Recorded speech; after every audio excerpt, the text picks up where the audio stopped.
globo terráqueo. ¿Alguna vez habían visto uno? En este globo está representado todo nuestro planeta. ¿Se dan cuenta que toda la zona de Tierra está dividida por más líneas? Esas son las fronteras entre países. Este es nuestro país, ubicado en Sudamérica, una de las regiones con más pisos ecológicos del mundo. Pero aunque seamos peruanas y peruanos y nos enorgullezcamos por eso, debemos recordar que nuestra forma de vivir y organizarnos no es la misma. Vivir en Perú no es lo mismo que vivir en España, como ninguno se parecería a vivir en Nueva Zelanda o Pakistán. Necesitamos tener perspectiva y además reconocer cómo funciona el sistema de nuestro país. Es la única manera en la que podríamos empezar a mejorar y crecer para lograr el desarrollo.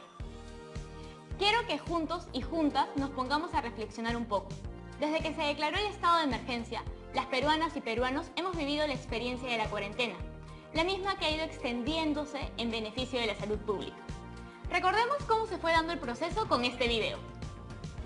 Y lo más importante del país es su gente, es la salud de los peruanos y peruanas, es la vida de su población.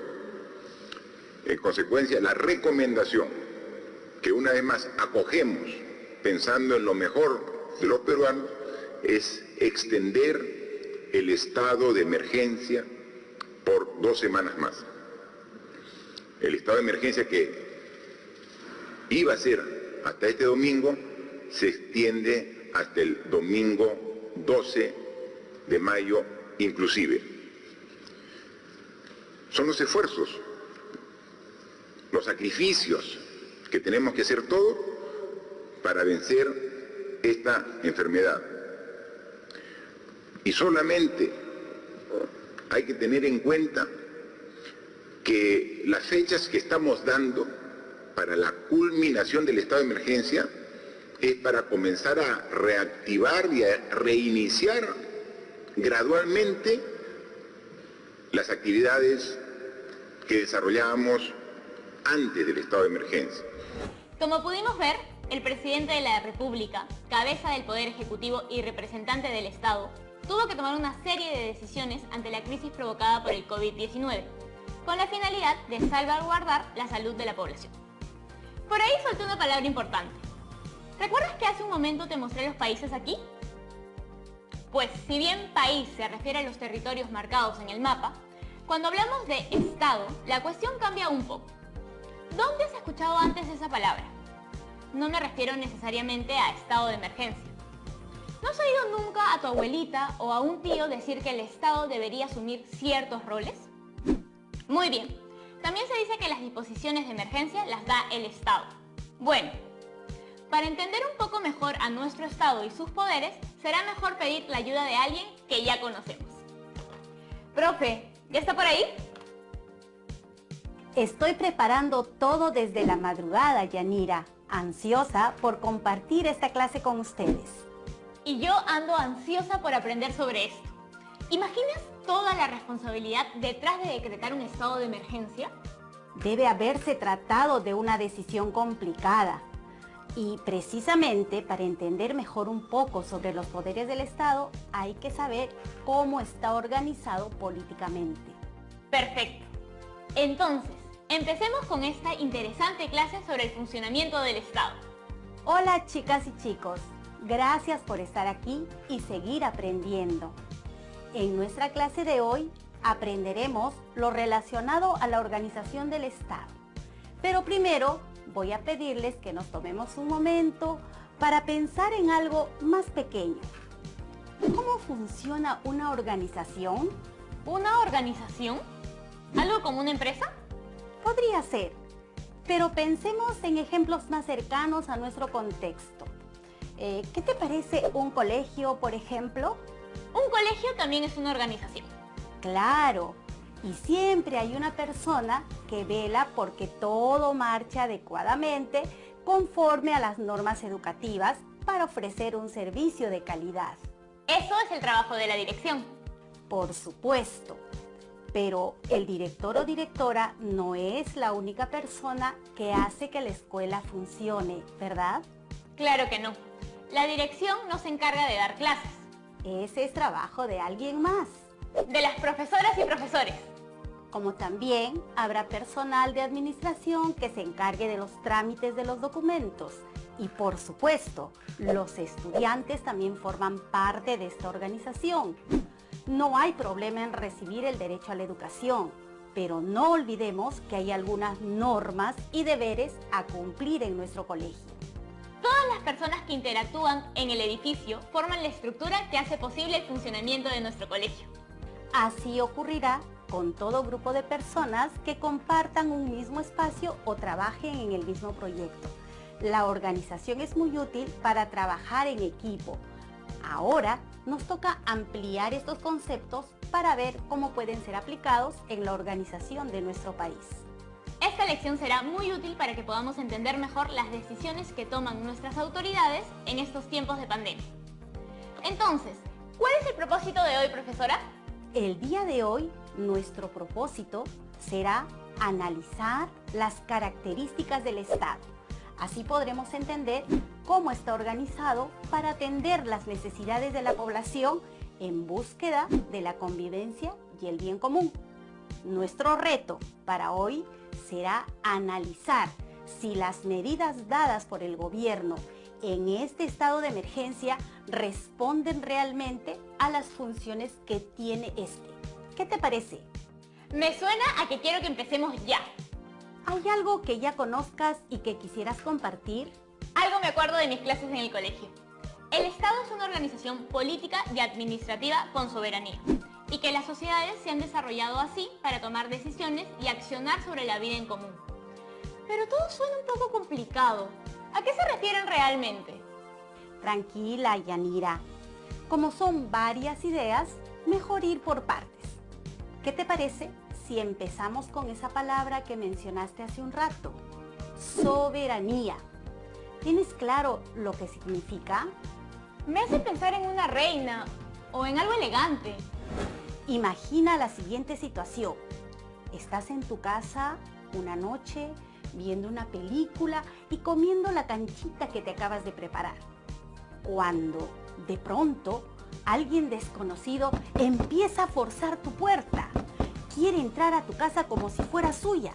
¡Qué miedo! ¿Te parece una acción correcta? Claro que no.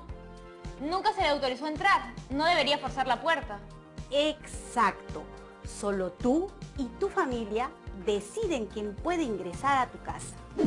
Soberanía se refiere a eso, al poder de decidir quién ingresa y quién no.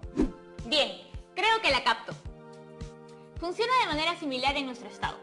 Al nosotros tener soberanía, no permitiríamos que otro estado ocupe algo que es nuestro, como tampoco podríamos invadir espacio ajeno cuando se nos plazca. Tienes razón, Yanira. Y si tuviéramos que comparar al presidente con alguien en el hogar, estaría cercano a los padres y madres. Al fin y al cabo, son las personas que representan nuestro hogar y puede hacerse cargo de las decisiones. En el caso del Estado, entonces, ese representante principal sería el presidente de la República. De esa manera, las sociedades se organizan en estados para poder estructurar una vida en común y así poder convivir en armonía, teniendo como objetivo el bienestar común. Parece que te acuerdas de tus clases más de lo que creías. Ahora que lo pienso, si decimos que el Estado es una organización política y administrativa, significa que puede organizar a la población que vive en su territorio. ¿Es verdad? Sí, claro. ¿Qué necesita para que la población se organice? La respuesta no es difícil, pero muchas veces no queremos prestarle atención. Para que la población se organice, necesita leyes. Uy, y con lo poco que las cumplimos a veces. Con razón podemos llegar a ser tan desorganizados. Las leyes hay que cumplirlas siempre.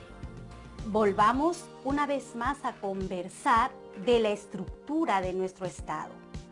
¿Las personas que gobiernan tienen poder? Claro. Pero, ¿qué clase de poder? ¿El poder de gobernar? Algo por ahí.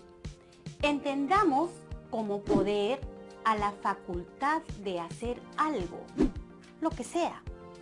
Con una premisa tan sencilla, podemos decir que el Estado sí tiene poder y que su facultad es organizar a la población. Es como en el ejemplo del colegio. Dijimos que contamos con diversas personas en diversos roles para que el colegio pueda funcionar. Las personas son indispensables para que la estructura funcione. Pero también recordemos que el colegio exige ciertas normas de convivencia.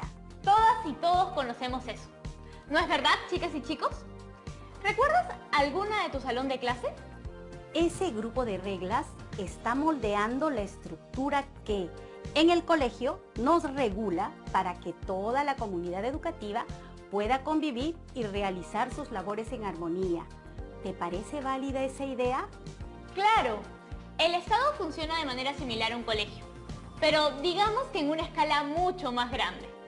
Y nos ayuda a regular la vida en común, parecido a lo de los padres y madres de familia tomando decisiones en el hogar. A lo largo de las últimas semanas, recuerdo que se han ido dando muchas disposiciones del gobierno por esta situación de pandemia. ¿Ustedes también las recuerdan?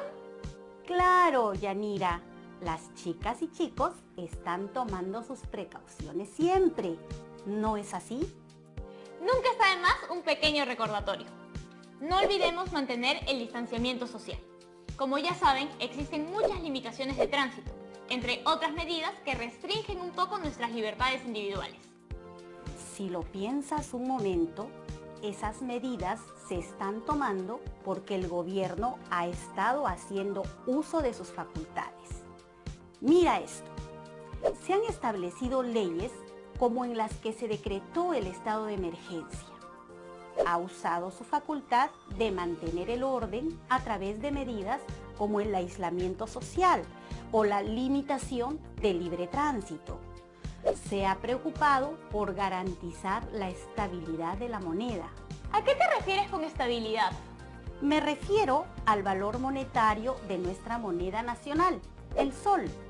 Mientras más valga un dólar, menos valdrá el sol. Es por eso que nuestro Estado interviene en algunas de sus acciones para que el dólar no cueste tanto y la moneda pueda seguir estable. Toda esta información es muy interesante, sobre todo en lo referido al poder. ¿Te gustaría conocer un poco más al respecto? Por supuesto, y seguro que las chicas y los chicos también. Tengo una primera consulta. ¿Cómo así obtienen el poder nuestros representantes? ¡Qué buena pregunta, Yanira! Pero antes es necesario que todos y todas recordemos que nuestro país es una república democrática. ¿Sabes lo que eso significa? Eso lo tengo clarísimo. Significa que la población elige a sus autoridades mediante el voto universal. Bueno, lo acabas de decir. Cuando elegimos a nuestros gobernantes, nosotros y nosotras, como población peruana, les estamos delegando el poder para que, como gobierno, nos represente en los asuntos de manejo del Estado. Sí, por eso se habla tanto de voto responsable. Exactamente. Por eso, cada cierto tiempo, acudimos a votar y elegir a nuestras autoridades para que nuestros representantes en el poder se renueven. Es por eso, chicas y chicos, que debemos reconocer que formamos parte de ese Estado. Es nuestra responsabilidad porque somos esa población que vive en el territorio peruano y convive con sus reglas. Somos los únicos capaces de decidir a qué manos encargamos las decisiones cruciales de nuestra nación. Es verdad. Es este territorio el que vendría a ser nuestra casa a gran escala. No olvidemos que este espacio geográfico es reconocido también por los demás países y también viene siendo respetado en su soberanía. Esa palabrita, soberanía, me hace pensar también en poder. Si hablamos de poder, recordemos la definición. Puede ser muy sencilla. Es la facultad de hacer algo, lo que sea. Pero a esa noción hay que completarla. No solo es facultad de hacer algo, sino que ese algo tiene que estar orientado al bienestar de la población que comparte un territorio. Claro, a favor del bien común. Correcto. Se ejerce el poder en beneficio de la población.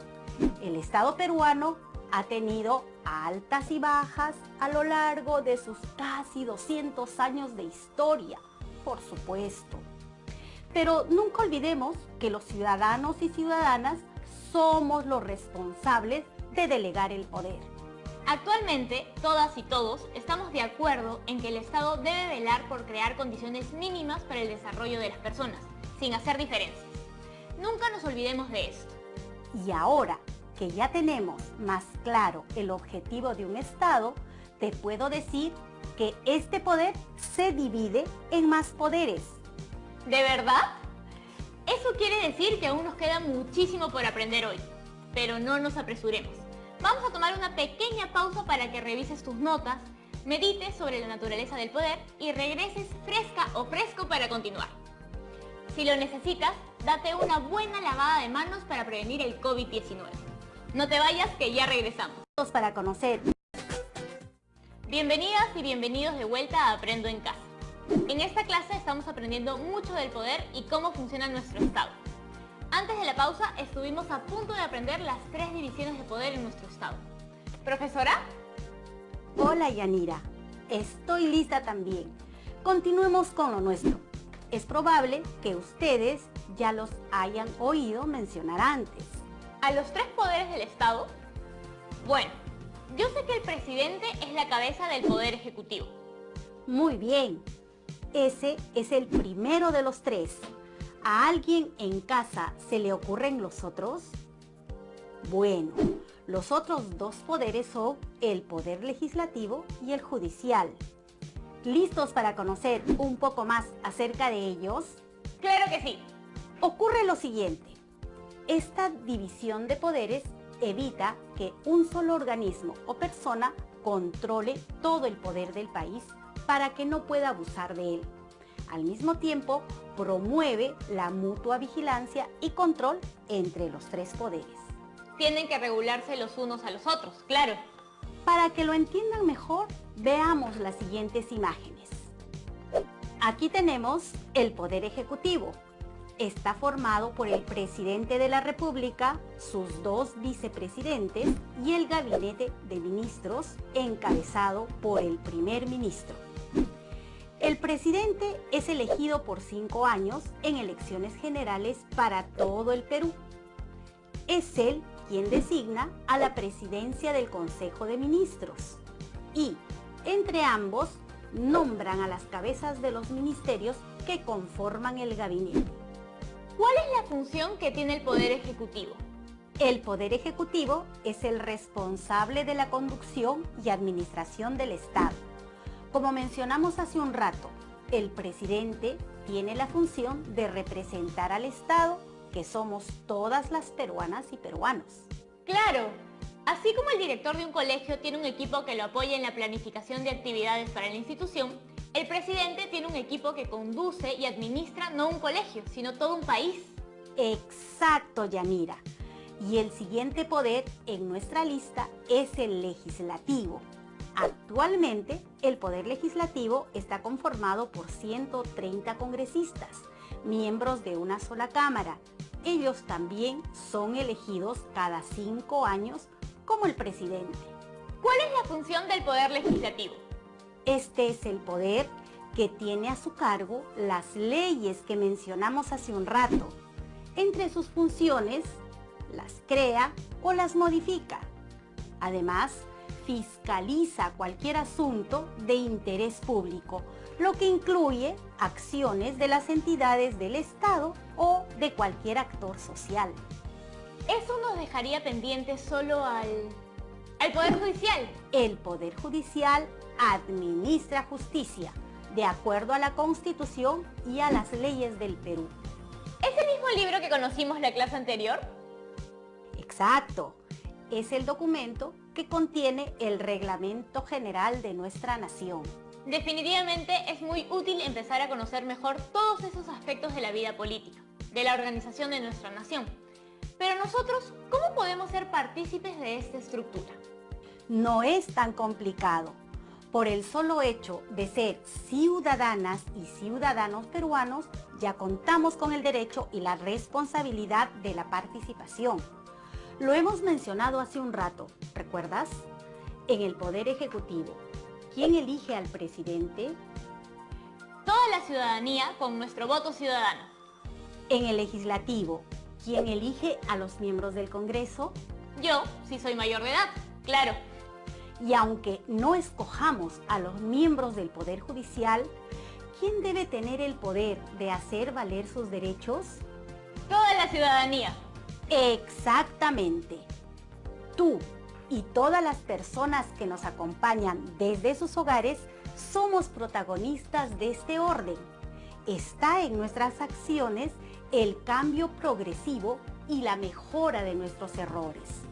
Es necesario pensar que debemos ayudar a construir una sociedad más justa y ordenada. Creo que voy tomando ahora mayor conciencia de mi responsabilidad como ciudadana y de mis acciones al momento de elegir autoridades y representantes, porque nosotras y nosotros nos ponemos ahí. Hay que elegir siempre con responsabilidad. ¡Qué buena actitud, Yanira! Pero no solo hables como si fueras espectadora. Si tú lo deseas, también podría ser elegida como una de nuestras representantes en alguno de los poderes. No es mala la idea de trabajar a favor del país, ¿verdad? No, no es mala idea en lo absoluto. Vamos a repasar algunas ideas que ya hemos mencionado. El Perú es una república democrática. Se caracteriza porque la población elige a sus autoridades mediante el voto universal, delegándoles el poder para que, como gobierno, nos represente en los asuntos de manejo del Estado. Ese es nuestro caso. Pero tú, ¿qué has estado viendo en tu globo terráqueo hace un rato? ¿Crees que todos los países se manejan de la misma forma? Cuando era pequeña, creía que era así. Pero después me enteré que hay países que no establecen mandato por elección, sino por una corona. Efectivamente, si hay una corona de por medio, estamos hablando de una monarquía. En una monarquía, el poder máximo se concentra en un rey o una reina que ha heredado el poder porque proviene de un largo linaje de la familia. En Inglaterra, por ejemplo, su mayor autoridad es la reina, ¿verdad? Efectivamente, Inglaterra es una de las monarquías que quedan sin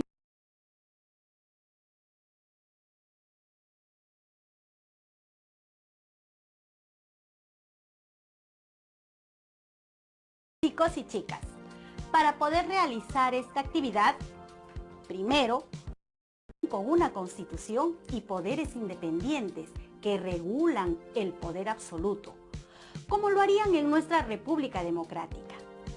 En Inglaterra, la reina es jefa del Estado y el primer ministro, elegido democráticamente, es el jefe de gobierno y, por lo tanto, el máximo representante del Poder Ejecutivo. A ese modo de gobierno, con un miembro real a la cabeza del Estado y secundado por poderes independientes, se le conoce como monarquía constitucional. Constitucional.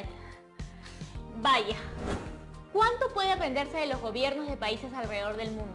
Cada país con su propia historia y características constituye su propia noción y organización como Estado.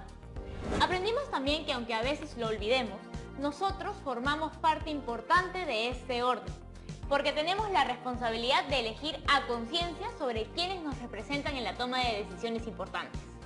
¿Te ha quedado alguna duda, Yanira? A ver, este mensaje nos llega desde Huacho. Renzo nos consulta: ¿por qué es tan importante el Estado? ¿Qué tal pregunta, Renzo? Déjame respondértela. Tu pregunta es crucial, porque muchas veces pensamos que no tiene nada que ver con nosotros. Nuestra Constitución Política nos dice que entre los principales deberes del Estado está garantizar la vigencia de los derechos humanos, proteger a la población de las amenazas contra su seguridad y promover su bienestar general. No olvides nunca que tus pequeños aportes también contribuyen al orden de nuestro Estado. Gracias, profe. La siguiente pregunta llega desde Huancavelica. Tania nos consulta: ¿por qué crees que es necesario que los poderes del Estado sean independientes? Importante recalcar ese dato. Los tres poderes del Estado deben mantenerse independientes para evitar la concentración de poder. La última pregunta llega desde Piura. Gustavo nos consulta: entonces, ¿cuál es nuestro rol como ciudadanos en el Estado? Nuestro rol consiste en asumir con responsabilidad nuestros deberes como ciudadanos, cumplir las leyes y ayudar a construir una mejor sociedad, pensando siempre en el bien común. Bueno, después de todo lo que hemos conversado hoy, no puedo dejar de pensar que el rol que tiene el Estado es mucho más amplio que el que quizás creíamos. Así es, pero no olvidemos algo. Vivimos en una democracia. De nuestras decisiones a conciencia depende la toma de puestos de poder. Es por eso que debemos ser responsables, también de contribuir al bienestar de toda la población de nuestro país. Ahora que ya hemos discutido todo esto, ¿recuerdas nuestro reto de hoy? Debemos analizar si las medidas dadas por el gobierno en este estado de emergencia responden a las funciones que tiene este. Tal vez, profe, podría explicarnos un poquito mejor esto. Claro, chicos y chicas, para poder realizar esta actividad, primero, identifiquemos cuáles fueron los bienestar de la población. Para hacer esta investigación, puedes pedir ayuda a tus padres o familiares, buscar en diarios o noticias actuales, vía radio o televisión. ¿Qué sigue después? Luego, hay que clasificar estas medidas teniendo en cuenta si pertenecen al Poder Legislativo, Poder Ejecutivo o Poder Judicial. Y así ya puedes redactar tu respuesta a nuestro reto de hoy. Genial, profe. Ahora todas y todos pondrán manos a la obra. Ha sido un gusto compartir con todas y todos ustedes. ¡Hasta pronto! Muchas gracias, profesora. Bueno, hemos llegado al final de esta experiencia y sé que hemos aprendido ideas cruciales que nos harán tomar mejores decisiones a futuro. No se olviden de mantener las medidas de seguridad contra la propagación del COVID-19. Lo que sí podrías propagar es toda la información que acabas de aprender con toda tu familia. ¿Quién sabe y por ahí le regalas una sorpresa informativa a alguien? Nos vemos en la siguiente edición de Aprendo en Casa.